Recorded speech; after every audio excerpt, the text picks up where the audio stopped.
This is Hannibal here from thehannibaltv.com with a daily wrestling news update for you. Rampage did its biggest rating in months last Friday, 0.17. Apparently, they sold over 1,000 tickets for Dynamite this week, which is also a Rampage taping from Rosenberg, Texas.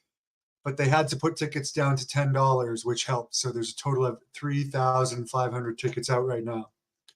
SmackDown's final rating for last Friday was 0.62. Of course, Nick Aldis debuted on that show, and he has officially vacated the Hart family wrestling title that he won from Davey Boy Smith Jr.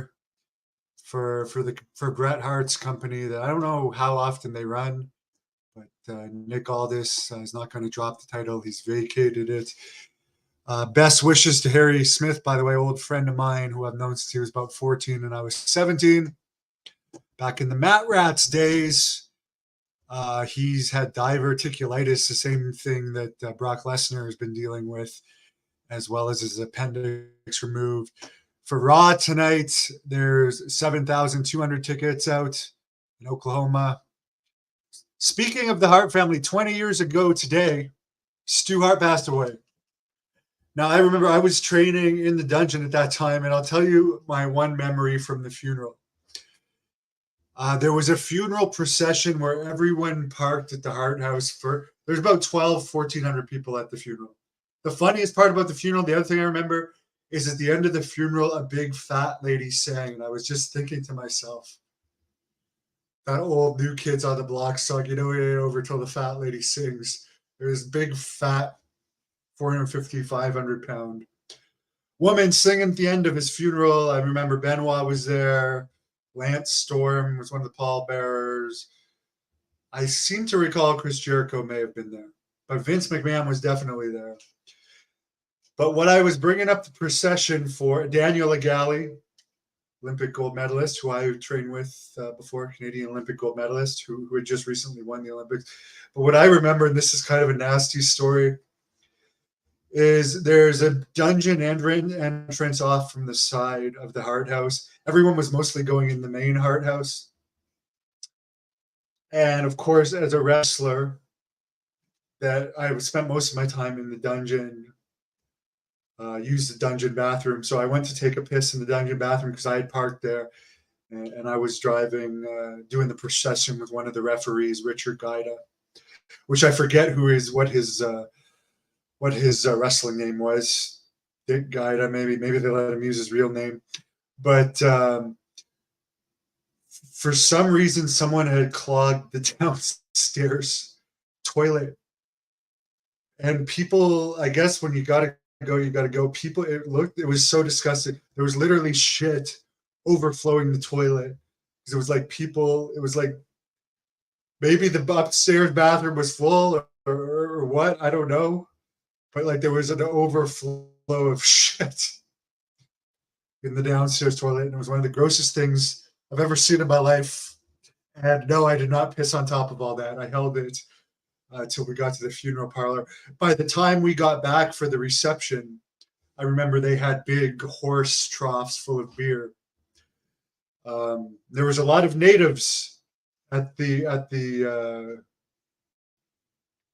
reception too. He was always popular with the natives, but there was nothing really that monumentous that I remember about the funeral other than Vince being there, the fat lady singing, and the toilet overflowing with crap. I can't believe I never got a picture with Stu. By the time I was in the dungeon 2001 to 2005-ish, he was dead some of that time, but also they would just basically wheel him down to watch the practices or wheel him outside to watch the practices, or he'd be sitting in the kitchen. I do remember another incident with Stu when I was actually buying my first pair of boots from Smith Hart, R.I.P. to him too. He's very close with Smith, the eldest Hart's son. When I was buying his boots, Stu was like walking around the upstairs stark naked. So the last few years, he wasn't all there, but I was always honored to train in the Hart Dungeon. And I just remember training in the Hart Dungeon. Sometimes you just like stop yourself and be like, oh my God, all the history here. I can't believe I'm actually training here. It was very tough. A lot of mean-spirited individuals down there that had been through hard times, wanted to put other through hard times. But yeah, you never know when your time is going to come. I'll digress for a second. One of my relatives passed away this morning from Oshawa, Ontario. She was only in her 60s, choked on a pill. Her husband tried to do a Heimlich maneuver. She passed away. You never know when you're going to die. I turned 41 years old today. I almost died last July. Literally, I almost ran out of blood. Thank you to all the blood donors. Thank you to the Ottawa Police, everyone that saved my life. Last July, obviously, you can see I lost weight. I'm still recovering from that traumatic experience, but I'm glad to be here for my 41st birthday. Got to see Piper today. Do have a broken leg, but that's a small price to pay. That's related to my July thing, but whatever. Thank you, God. I have to believe there is a God, and my work on this planet is not done for me to still be alive. Apparently, Logan Paul will likely face Rey Mysterio U.S. Championship at Crown. Stu Hart, who I don't think is related to the Hart family, the AEW were married Friday. Kerry Silkin, former ROH owner, who recently did an interview with John Paz on this channel, is in the hospital. So prayers to him. Thanks for the prayers, Alfred, but there's people a lot worse off than me. You don't need to pray for me. I appreciate all the fan support, though. Love all you guys. I actually spoke to Billy Jack Haynes today. Billy Jack Haynes kind of taking over for Superstar Billy Graham as my mentor. I think Superstar Billy Graham and my grandmother were watching over me back in July. But have a great evening, guys.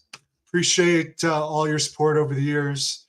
King of Connecticut, Matthew Granahan, is going to do a breakdown of the Pat Miletich versus Mike Jackson controversial fight that took place Saturday night, where Miletich basically beat the crap out of Jackson for 2 rounds, 55 years old, and didn't come out for the third. So you'll get a detailed breakdown from King of Connecticut at 9 p.m. tonight. Have a great evening. Thank you for watching the Hannibal TV. Please like this video if you enjoyed it and click